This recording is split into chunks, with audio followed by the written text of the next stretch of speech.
Hello everyone. This is Sonam from Toronto, and I would like to discuss Tibetan culture with you today. Recently, a video of a boy and the Dalai Lama went viral, and I want to address some misconceptions that have been circulating.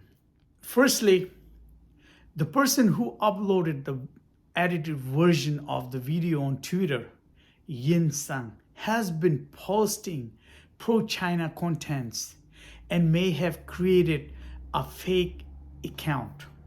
It is important to investigate the source of information and not immediately believe everything we see or we hear. Secondly, let's talk about the phrase suck my tongue, which was used in the video. In Western culture, these words are considered explicit.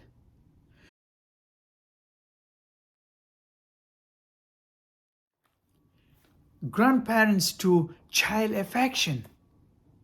We often use tongue related phrases in various ways, such as greetings. For example, my tongue is pure means that I have nothing to offer you and I have no poison in my mind and my body. The Dalai Lama is known for his playful and humorous personality, but this his heart is pure. We should not misinterpret his words or action. China communists says all kind of things. They say he is the demon.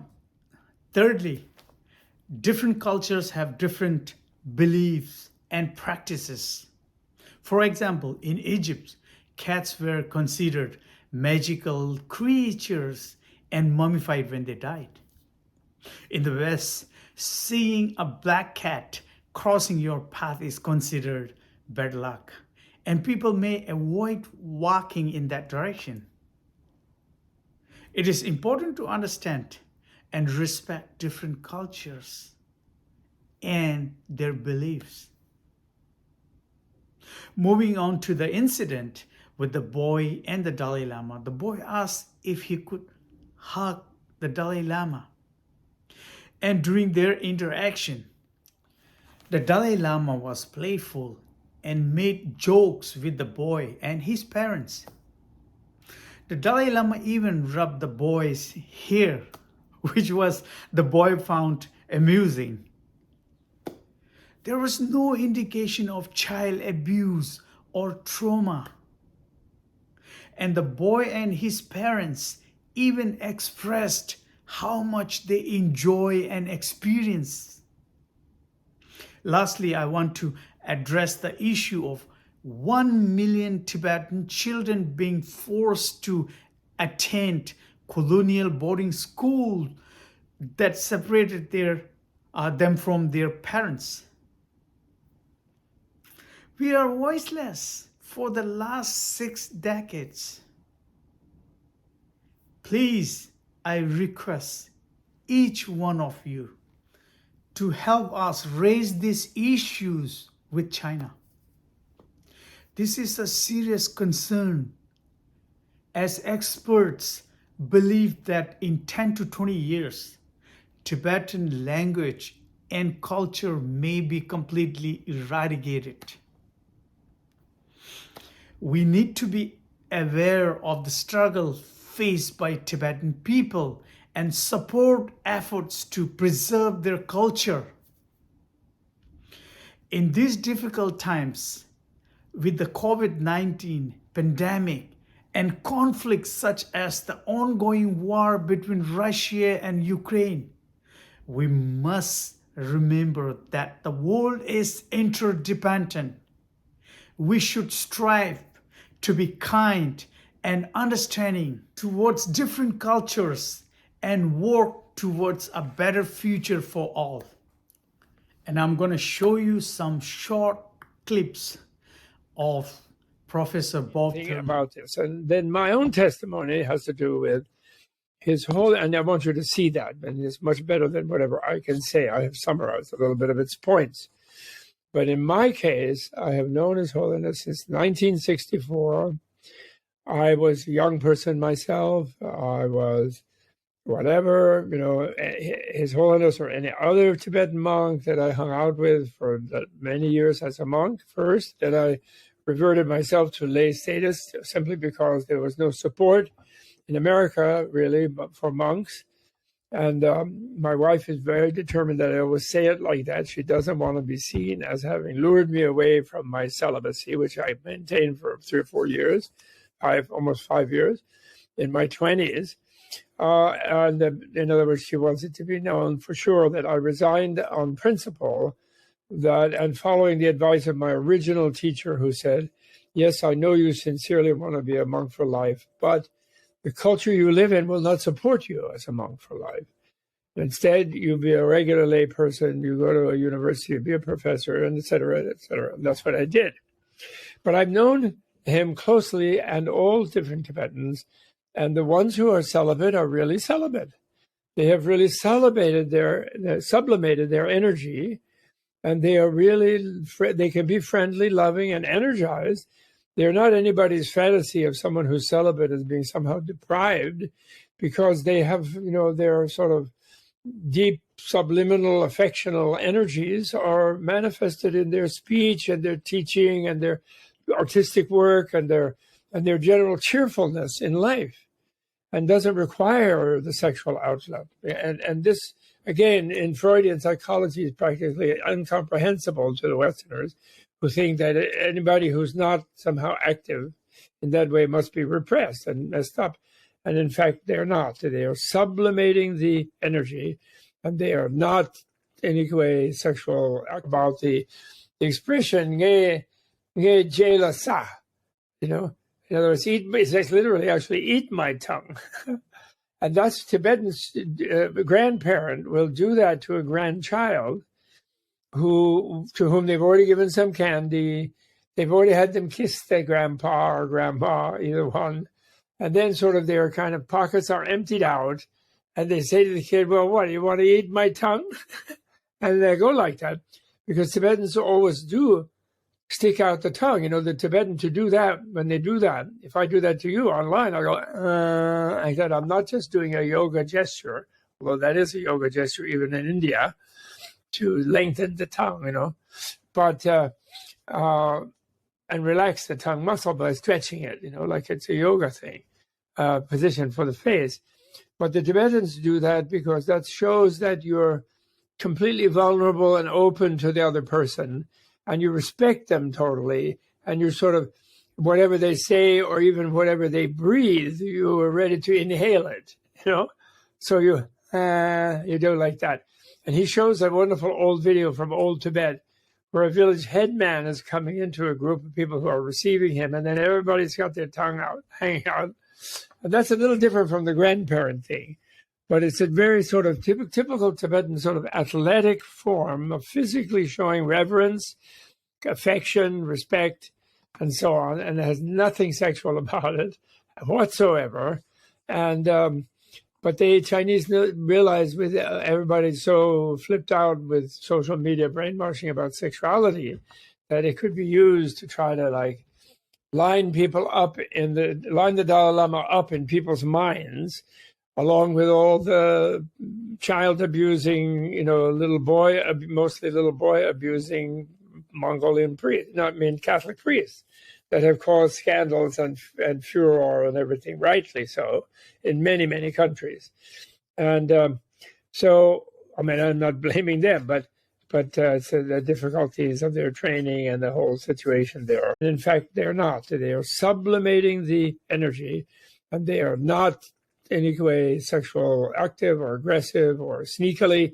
In general, obviously there will be bad eggs here and there, maybe in the whole millions of Tibetans, but definitely not His Holiness. In fact, His Holiness, in the last 70 years, when they've been in exile, his own purity and his own strictness, actually, about everything, has inspired the Tibetan people in exile, where they have hundreds of thousands. They will say 800,000, the media says, but it may be 150 by now, in India, Nepal, and all around the world.